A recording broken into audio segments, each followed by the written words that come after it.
Panorama do mercado com abas, as principais notícias do dia 22 de julho. Hoje é um dia importantíssimo, teremos, na minha opinião, o principal dia da semana para os mercados, porque ao final do pregão haverá a divulgação dos resultados da Alphabet, a holding do Google, que certamente é uma das hyperscalers que dita os rumos do CapEx, da inteligência artificial, dos investimentos em inteligência artificial. Isso envolve data centers, envolve, investimentos em melhoria dos modelos, no caso do Google, do Gemini. Então vamos ficar atentos para ver como o Google vai, reportar o resultado hoje. Existe uma só para vou detalhar um pouquinho aqui o que esperar desse resultado, né.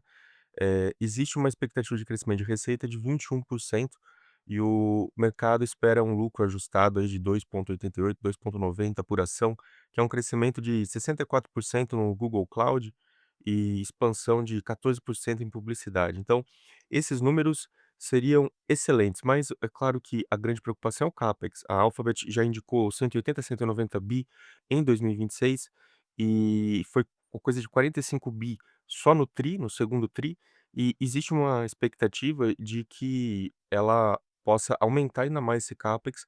Ela já, captou com emissão de ações, pode emitir mais ações, pode emitir mais dívida. Lembrando que ela é caixa líquida, então é uma empresa muito forte, muito robusta. Mas em suma, o que nós vamos avaliar? Qual foi o crescimento de cloud, qual foi o crescimento de publicidade e qual é a atual monetização da IA?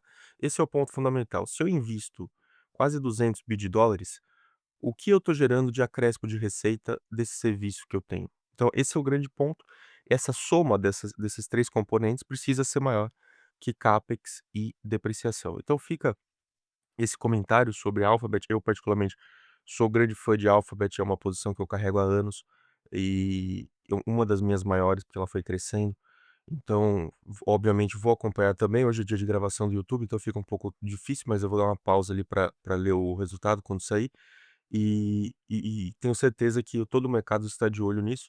Então, vamos aguardar qual vai ser a margem operacional, free cash flow, enfim, tudo que está acontecendo. Além da Alphabet, o que teremos hoje também? Tesla, uma preocupação para ver como está a geração de caixa, como estão as margens e o que o Elon Musk vai falar de robotáxi e de robôs humanoides, porque os investidores de Tesla estão sempre olhando à frente. Lembrando que tem aquela especulação de que Tesla pode ser fundida com a SpaceX num plano de M&A. E IBM depois de cair 25% em um dia, hoje também teremos um resultado interessante para avaliar como o gasto corporativo está sendo dirigido nesse segmento, qual é a demanda por IA aplicada, né, que é o um grande ponto, a automação empresarial. Então, esses são 3 resultados, fenomenais para que a gente fique de olho. Ontem foi um dia de recuperação em semicondutores. Micron subiu bastante, as empresas de memória, de modo geral, subiram bem, então, com certeza, foi um dia de recuperação de preço. Até olhei no intraday ali, eu estava vendo Nasdaq alto e a minha carteira estava com uma alta pequena. Eu falei: "Ué, o que está acontecendo?". Eu fui no detalhe entender e eram as empresas de memória que estavam puxando muito o Nasdaq. Então, fica aqui também, esse comentário, não só da empresa de memória, né, me refiro também a todo o setor de semicondutores aí que puxou bastante ontem o Nasdaq. Então, mais um ponto aí para você perceber a volatilidade desse setor, como é um setor que está sempre oscilando, principalmente com ETFs, que tem ETFs muito alavancados na Coreia, principalmente. Até o presidente lá se preocupou com isso, porque disse que tem uma isso está criando um sentimento de cassino na bolsa coreana. Então ontem a AMD 8%, ARM 7%, Micron 12%, Intel 8%, esses são as principais altas aqui, Marvell 6,68%, a própria Nvidia quase 2% de alta. Então, esses foram os nomes que puxaram ontem o Nasdaq bastante, o Nasdaq 100, estou me referindo a ele. Então fica aqui esse comentário também. Eh, Olha, hoje eu estou, muito animado para acompanhar esse resultado do Google, porque ele vai ditar o ânimo do mercado. Você que é alguém que está começando a aprender sobre investimento, hoje é aquele tipo de dia que pode ditar uma nova narrativa daqui por diante. Então, pode ser muito importante porque, se o Google surpreende muito, a narrativa muda e fala: "Olha, o mercado vai começar a comprar de novo o o Nasdaq e as empresas de tecnologia, e aí nós podemos ter, novos all time highs", né. Lembrando que nós hoje, numa análise técnica aqui do gráfico, a gente está num movimento de correção, uma espécie de uma bandeira, 7%, 6% de correção do topo e depois uma recuperação ao longo dessa semana. Então, muito importante hoje o resultado. Ontem a Charles Schwab também divulgou o resultado muito bom. Aumento do lucro líquido muito alto, mas ela não subiu, na verdade até caiu, porque o guidance foi um pouco decepcionante, mas o resultado foi muito bom, achei um aumento de lucro líquido muito alto. 3M também soltou um excelente resultado.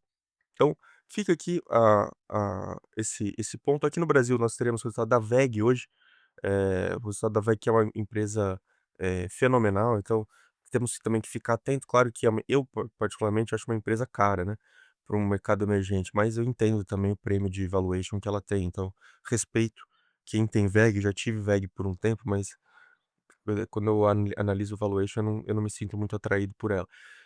Então esses são os pontos. Agora vamos falar um pouquinho do aspecto macro, né, que eu sempre falo aqui. Brent acima de $92 o barril, chegou a bater 94, isso é muito preocupante para a inflação projetada, já tenho falado sobre isso na semana, hoje eu não vou me alongar muito com isso. Treasury de 10 anos batendo 4,63 e a inflação implícita no vértice de 10 anos está em coisa de 2,35, tem aumentado muito ao longo das semanas de forma consecutiva. Na verdade, nós temos visto uma alta desde fevereiro, só subindo essa inflação implícita no vértice de 10 anos. Isso é muito ruim, lembrando que esse é um custo de oportunidade que se utiliza para a precificação das ações. Vou fazer até um conteúdo educacional sobre isso. E além desses 2 fatores macro, nós temos hoje a instauração das tarifas sobre os produtos brasileiros. A leitura do mercado é que essas tarifas não serão tão gravosas, porque houve muitas exceções criadas sobre os principais produtos brasileiros. Mas a Folha de São Paulo hoje na capa noticia que os segmentos econômicos que foram afetados por essas tarifas já estão solicitando ao governo a concessão de créditos e de algumas exceções. Então, certamente o governo vai criar alguma medida protetiva.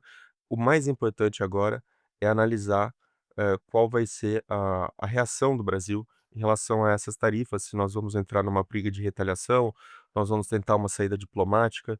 Então esse é o ponto de hoje. E aqui vamos só falar, fazer um fechamento, um resumo da quarta para iniciar os trabalhos. O que se vê hoje, né, preservação de um núcleo de qualidade, então preservar empresas com nomes sólidos, forte geração de caixa.